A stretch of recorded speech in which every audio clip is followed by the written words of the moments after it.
Romanos capítulo 10, versículo 9, a saber, se com a tua boca confessares ao Senhor Jesus, e em teu coração creres que Deus o ressuscitou dentre os mortos, serás salvo. Visto que com o coração se crê para a justiça, e com a boca se faz confissão para a salvação. Porque a Escritura diz: todo aquele que nele crer não será confundido, portanto, não há diferença entre judeu e grego, porque um mesmo é o Senhor de todos, rico para com todos os que o invocam. Porque todo aquele que invocar o nome do Senhor será,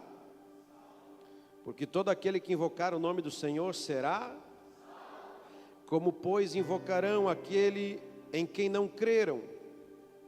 Ou como crerão naquele de quem não ouviram? E como ouvirão se não há quem pregue? E como pregarão se não forem enviados?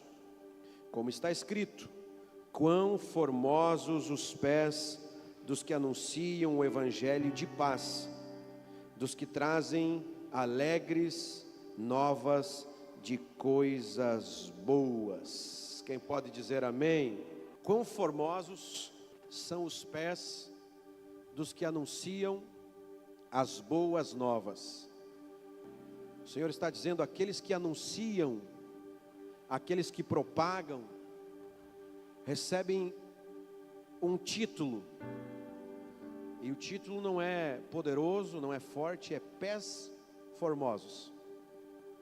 A Bíblia diz que aquele que sai, mesmo que seja chorando, para anunciar as boas novas e para levar a semente, a boa semente do Evangelho, vai chegar um tempo que ele vai voltar trazendo consigo feixes, cargas de alegria. Essa semana o mundo assistiu o velório do Papa Francisco. E um detalhe que chamou a atenção nos noticiários foi que o Papa Francisco pediu para ser enterrado com o seu sapato ortopédico. Os papas historicamente usam sapatos vermelhos, sapatos suntuosos. Se você resgatar na memória ou na internet, você vai ver os sapatos do Bento XVI, vermelhos, com plumas. Eles também usam tradicionalmente sandálias, chinelos muito suntuosos, porque tem toda uma simbologia. Mas o Papa Francisco pediu para ser enterrado com o seu sapato do dia a dia, esse que está na foto aí, um sapato ortopédico com aquela sola que ajuda nas dores da coluna, do calcanhar, do nervo ciático. O argentino Jorge Mário Bergoglio ficou 12 anos e alguns meses como Papa da Igreja Católica. E depois desses 12 anos, os seus sapatos, na verdade, estavam gastos. Você vê na ponta do sapatinho que eles estão surrados pelo tempo. Os sapatos de Francisco estavam gastos porque caminharam em campos de refugiados, visitaram prisões, visitaram periferias, visitaram hospitais e lugares esquecidos. Os sapatos de Francisco estavam gastos porque pisaram na lama de Lampedusa, a ilha italiana onde milhares de refugiados atracaram, querendo recomeçar a vida, fugindo da guerra e da fome.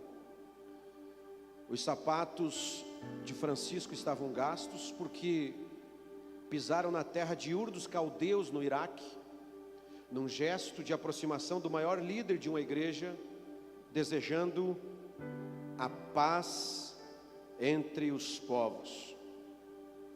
Mas eu não vou pregar sobre o Papa, e muito menos sobre os seus sapatos.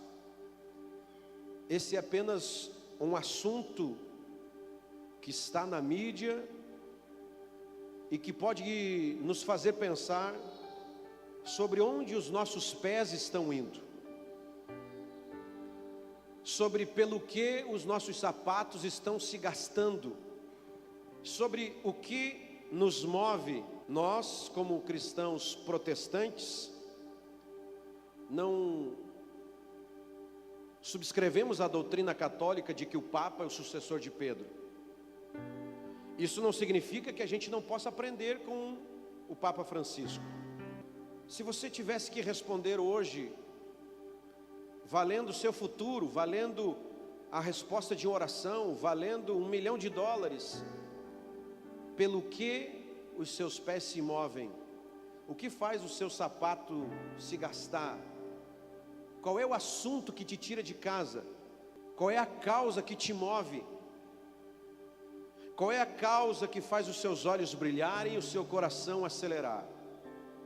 Paulo está falando sobre salvação, no texto que lemos, e ele recorre ao texto do profeta Isaías, no capítulo 52:7, que literalmente diz o que ele reproduz em Romanos 10:15. Quão formosos são, e Isaías diz, sobre os montes, os pés do que anuncia as boas novas. Você pode repetir aí, boas novas? Diga. Quão formosos são sobre os montes os pés do que faz ouvir a paz. Pode dizer paz.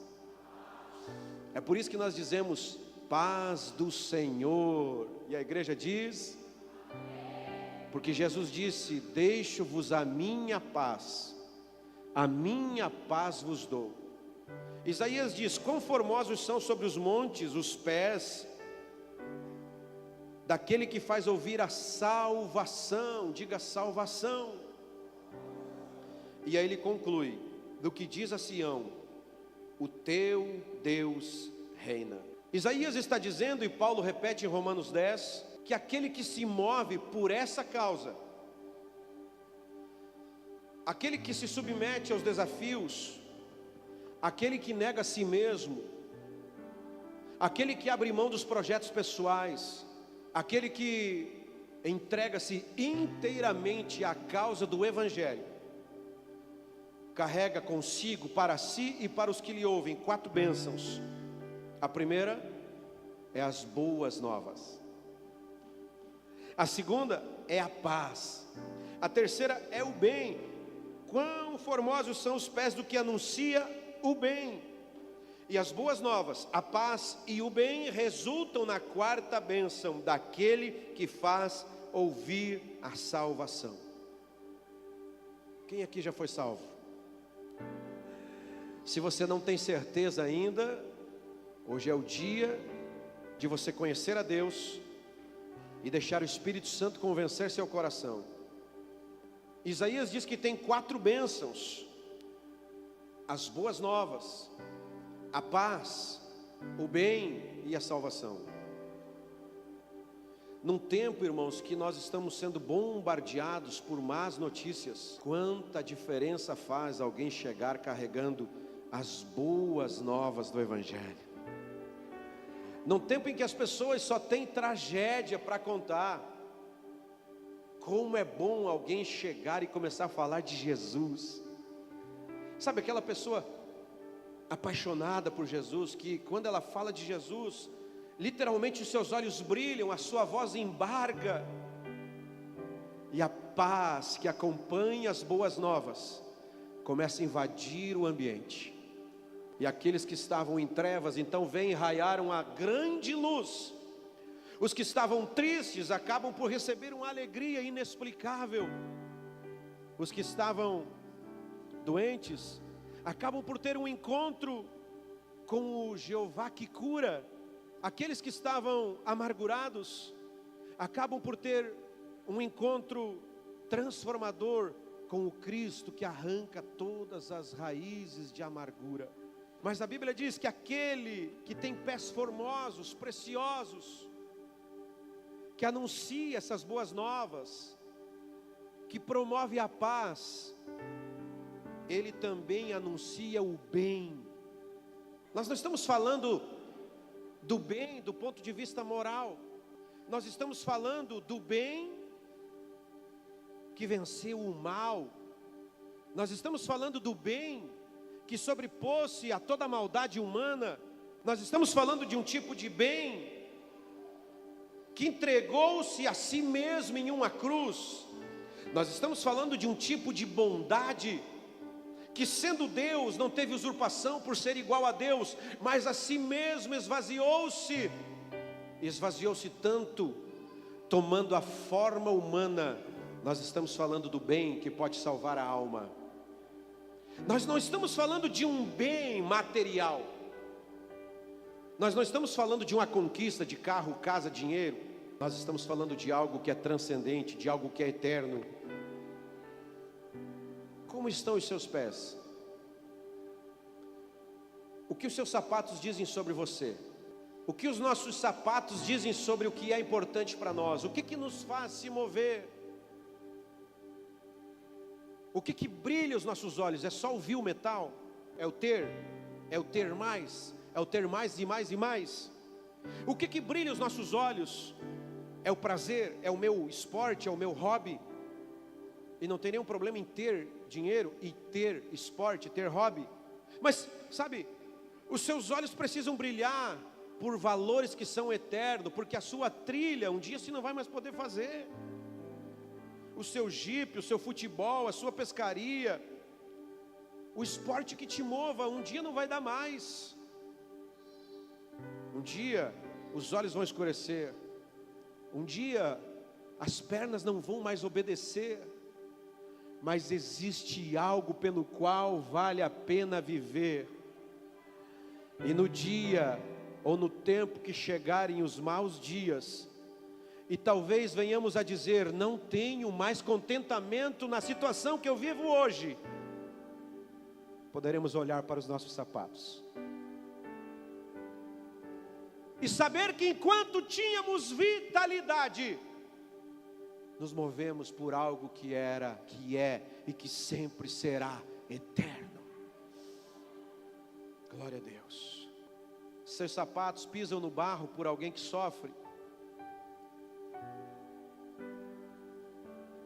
Seu tênis branco da Nike já foi sujo para visitar alguém numa rua de poeira.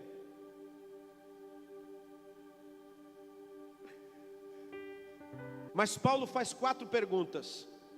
Falando sobre as 4 bênçãos, Paulo faz 4 perguntas. A primeira é: como invocarão aquele em quem não creram? Porque todo aquele que invocar o nome do Senhor será. Mas como invocar? Quem invocar? O que é isso? Então Paulo está dizendo que para nós falarmos com Deus, nós precisamos conhecê-lo, precisamos crer nele. É o que a Bíblia diz em João 3,16: porque Deus amou o mundo de tal maneira que deu o seu Filho único, para que todo aquele que nele crer não pereça, mas tenha a vida eterna. Mas para mim crer, eu preciso conhecer. A Bíblia diz mais, que para crermos nós devemos ser convencidos pelo Espírito Santo.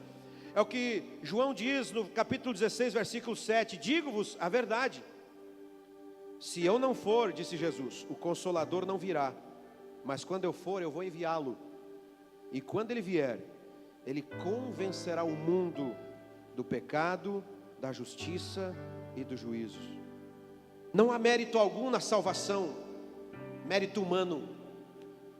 Não há mérito humano em alguém que aceita Jesus. Não há mérito humano em alguém que desce as águas do batismo, não. A salvação é pela graça, através da fé. Não vem das obras, para que ninguém diga: eu mereço, eu sou muito bom, olhe para mim, olhe as minhas orações, olhe a minha generosidade, olhe a minha caridade. Não, não, não. Tudo isso que um cristão faz não é para ser salvo, ele faz porque é salvo. Para crermos, precisamos conhecer o Pai e sermos convencidos pelo Espírito. Mas veja, a ação que é inteiramente dele requer a participação humana de alguém que gaste os sapatos apresentando o Pai. Eu não sei se você consegue pensar e lembrar agora de quem gastou os sapatos para anunciar Jesus para você. De quem dedicou tempo para criar um ambiente no seu coração para que o Espírito Santo te convencesse. Não foi essa pessoa que te convenceu, foi o Espírito Santo, mas foi essa pessoa que te ajudou a abrir a porta para o Espírito Santo, que te fez ver o Pai, que te fez conhecer o Pai, e então a sua alma, sedenta pelo Pai, clamou, e o Espírito Santo entrou, e hoje você está aqui. Quantos colocaram os sapatos na terra, no barro, na água, nas portas de uma prisão, nas praças, nos portões de fábricas? O reino de Deus se move no poder de Deus, mas tem muitos sapatos se gastando para que o Espírito Santo continue convencendo corações. E a palavra aos nossos corações hoje é: e os meus? Em segundo lugar, ou a segunda pergunta é: como crerão naquele de quem nada ouviram? Então nós temos um mandamento de anunciar o Cristo. O próprio Jesus em Lucas 4,18 disse: o Espírito do Senhor é sobre mim, e me ungiu para evangelizar os pobres, e enviou-me a curar os quebrantados de coração.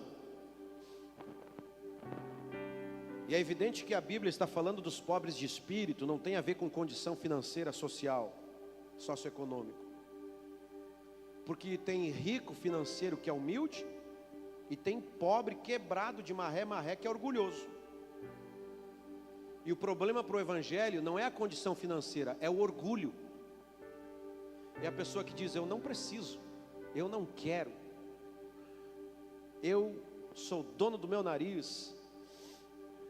Mas aqueles pobres de espírito que oram como aquele homem, derramando suas lágrimas, eles são alcançados pelo Cristo, através de alguém que decide mover os seus pés para proclamar as boas novas. Em 1 João 1,3 a Bíblia diz que o que vimos e ouvimos, isso vos anunciamos, para que também tenham comunhão conosco, e a nossa comunhão é com o Pai e com o seu Filho Jesus. Sabe, irmãos, é nossa tarefa proclamar o Cristo. O cristianismo é uma religião pragmática, não é uma alternativa para aqueles que confessam Jesus, anunciar Jesus. O cristianismo verdadeiro nos impõe proclamar o Cristo, anunciar Jesus, não de maneira desrespeitosa, invasiva, não, principalmente revelando o Cristo que abraça, que ama, que acolhe, que perdoa, que cura, que salva. Às vezes, no afã de proclamarmos Jesus, nos tornamos censores com C, do mesmo censor de ditadura, aquele que dizia o que podia e não podia ser publicado. Como canta o Zé Bruno, agora desfilam nas bancas, imprimindo a sua própria ditadura. Às vezes, querendo anunciar o Cristo, nós fazemos a nossa leitura do seu livro e acabamos por colocar pessoas para fora, ou fechar a porta para que quem está fora não entre. Lembre-se de como Jesus se moveu, agiu. Jesus, que pregava para as multidões, nunca teve problema em deixar uma multidão para ir cuidar de uma pessoa. Os seus sapatos precisam sair do lugar, os seus pés precisam se mover por uma pessoa. Quem é a pessoa que o Senhor traz à sua mente agora? Pronto, veio alguém? E aí? Vamos ir? vamos gastar tempo, vamos abraçar, vamos amar, porque é nossa tarefa. Atos 1:8 diz: vocês receberão a virtude ou o poder do Espírito Santo e serão minhas testemunhas em Jerusalém, na Judéia, na Samaria e até os confins da terra. Nós precisamos do poder do Espírito para proclamar. Então, se você não tem ousadia, desejo, intenção, se você não se incomoda por nunca falar de Jesus para ninguém, você precisa orar para receber o revestimento. É possível que você esteja salvo, que você ame Jesus, mas ela está incompleta, porque quando o poder de Deus vier através da sua vida, então você vai desejar gastar os seus sapatos por alguém que está à beira do suicídio, por alguém que está à beira do divórcio, por alguém que está desesperado, por alguém que afundou-se nos medicamentos de tarja preta porque não tem paz no seu coração. Se o Espírito aquecer a sua alma, você não conseguirá mais ficar em paz ao ver a violência contra a mulher, a violência contra a criança, a violência contra os oprimidos, a corrupção, a mentira, a hipocrisia. Eu oro para que o Espírito Santo nos constranja de uma maneira santa, a ponto de que os nossos sapatos se gastem.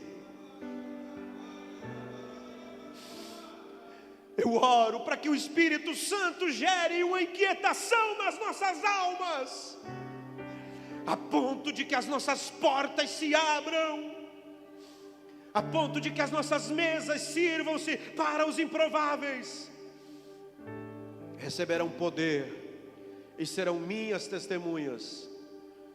E a ordem é global: Jerusalém, a cidade onde eles estavam, Judéia, a região, Samaria, o país, e até os confins da terra. Irmãos, nós precisamos voltar os nossos olhos para as missões transculturais. É por isso que nos dias 4 e 5 de outubro, nós vamos ter aqui a conferência missionária. Eu quero que você comece a orar desde agora por esse dia, por esses dias. Nós vamos receber o missionário pastor Daniel Neto, lá da Amazônia, que foi o nosso guia em 10 dias. E é um jovem pastor de 40 anos, que é a segunda geração que gasta a sua vida na Amazônia. Seu paizinho já está aposentado, era missionário das Asas de Socorro, uma missão de aviões. E o Daniel Neto vive a sua vida dentro de barcos. Não prega para multidões, prega para 3, para 5, para 10, para 20. Não tem microfone, não tem banda, não tem telão. Mas decidiu pisar nas águas daquele mundo para salvar vidas. Nós vamos receber o Tiago e a Sheila, que são filhos dessa casa e são missionários enviados pela igreja AME aqui de Lajeado para a Tunísia, no norte da África. Um país que 99,4% dos habitantes são muçulmanos. E nós vamos, em nome de Jesus, aumentar a nossa visão missionária. Amém, igreja? Como é que serão os sapatos do pastor Daniel, que gasta a sua vida na Amazônia? Como é que são os sapatos do Tiago e da Sheila na Tunísia? Irmã Cláudia, como é que são os sapatos do seu filho, o pastor Francis, no Iraque? Dá um tchau aí. Essa querida irmã, que aliás serve as nossas crianças ali do 300 de Gideon, como mãe social, tem 2 filhos no campo missionário, no Iraque e na Sérvia. Como é que são os sapatos? Pelo que os sapatos do Francis se movem no Iraque? Pelo que os sapatos do pastor Peter Jorge, que é apoiado por essa igreja na Índia, se move? Já esteve aqui nesse altar. Sabe o que eu perguntei para o pastor Peter a última vez que ele veio? Pastor Peter, como é que é a questão dos desigrejados na Índia? O que, pastor Fish? Desigrejados? Não entendi. Pessoas que dizem que tem Jesus, mas não vão na igreja. Ah, não tem isso lá. E desviados. O que é desviados? Desviados é quem aceita Jesus e depois para. Também não tem, pastor. Porque quem aceita Jesus, Juliano, no norte da África, na Índia, na janela 1040, perde tudo. Perde o status social, perde a família. Então, irmãos, não tem convencimento, não tem gente que entra em igreja porque gosta do ambiente, da cadeira, do som, da música, da luz, dos amigos, não. É gente que entende o Cristo, conhece o Pai e o coração foi convencido. Eu oro para que a igreja brasileira alcance esse nível de maturidade, que os crentes voltem a ser honrados e respeitados. É estranho quando a gente fica saudosista, Lucas, com 40 anos. Mas eu sou do tempo que o empresário ligava para o pastor e dizia: pastor, me manda 2 jovens da sua igreja para a minha empresa. Não quero saber se tem experiência, não quero saber se já trabalhou, se for crente me serve. Eu sou do tempo que o lojista dizia: se for crente pode vender, não precisa cartão de crédito, não precisa promissória. Foi-se o tempo. Mas glória a Deus pelos fiéis, amém, igreja? Por aqueles que uma vez convencidos pelo Espírito, decidiram renunciar à sua vida, para continuar uma vida que agora é do Cristo. Não vivo mais eu, mas Cristo vive em mim. Minha palavra é sim, se for sim, se for não, é não. E nada passa disso, porque se passar disso, não tem parte com Cristo, é do encardido, é do outro. A terceira pergunta é: como ouvirão se não há quem pregue? Então revise comigo. Como invocarão aquele em quem não creram? Como crerão naquele de quem nada ouviram? E como ouvirão se não há quem pregue? A reforma protestante aconteceu por causa de muitos princípios, mas um deles se chama sacerdócio universal de todos os crentes. Martinho Lutero abriu a Bíblia e entendeu que cada crente é um ministro. Dentro da igreja nós somos todos ministros, fora da igreja nós somos todos missionários. E alguém disse, eu não lembro se foi Billy Graham ou outro pregador: se você é crente e não é um missionário, então você é um impostor. Porque como é possível alguém ter o Cristo dentro de si e trabalhar 5 anos ao lado de alguém e a outra pessoa não saber que você carrega Jesus? Como é possível você ter o Espírito Santo fazendo morada dentro de você, de nós, de mim, e nunca ninguém ter recebido uma oração da nossa voz, da nossa boca? Cada crente é um enviado. Jesus disse na oração sacerdotal em João 17: assim como tu me enviaste, Pai, eu também os enviei ao mundo. O pastor Douglas Gonçalves diz que isso aqui, domingo à noite, é pré-jogo. Não é aqui o jogo. O jogo começa amanhã às 7 da manhã. Quando você chega naquela empresa com aqueles colegas boca suja. Quando você chega naquela escola com aqueles colegas vida louca, naquela faculdade, que tudo que eles têm na segunda-feira é para contar o quanto beberam no sábado e no domingo, com quantas mulheres eles saíram, ou com quantos homens elas saíram. É ali que começa o seu campo missionário. São esses presos no pecado que fazem os olhos de Jesus brilhar. E Jesus espera que seus sapatos se gastem, para que através da sua vida eles conheçam o Pai e o Espírito Santo os convença. Quem pode dizer amém? A nós foi confiado o ministério da reconciliação. 2 Coríntios 5,19. E pôs em nós a palavra da reconciliação, de sorte que somos embaixadores da parte de Cristo, como se Deus por nós rogasse. Rogamo-vos, pois, da parte de Cristo, que vos reconcilieis com Deus. Então, irmãos, nós temos a responsabilidade de reconciliar as pessoas com Deus. Amém? E a quarta e última pergunta: mas como pregarão se não forem enviados? Então, a Bíblia está dizendo: quão formosos são os pés dos que anunciam as boas novas, dos que pregam as boas novas, a paz, o bem, a salvação. Mas como pregarão se não forem enviados? Bom, o envio primeiro, ele é geral para todos os crentes, é a grande comissão.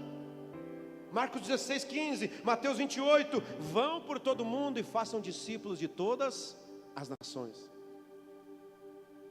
Mas existe um envio específico, e é isso que a igreja faz. E hoje nós vamos te enviar. Quem crê, diga amém. Pastor, eu não quero ir para o Iraque, eu não quero ir para a Sérvia. Tenha paciência.